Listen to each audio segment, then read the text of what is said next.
Hello friends, in this video I will show how to switch two column in Microsoft Excel easily. So as we can see we have this example data and you want to switch your column. So as we can see I have this sample data. You want to switch any column like in my case I want to switch this column M for city, B for zip. So before this edge I want to switch this data. So select it. Now press and hold shift key and drag and drop where you want to keep this one.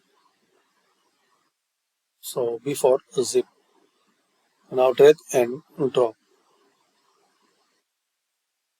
So we have this data here.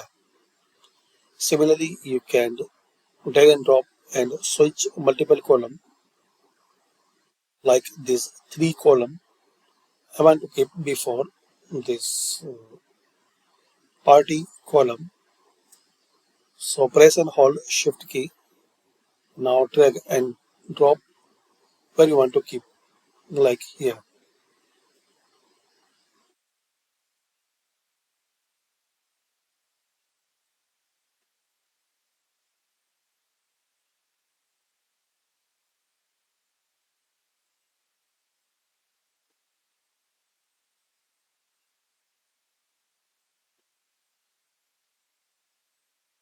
Select multiple column. Now drag and drop. That's it. So thanks for watching.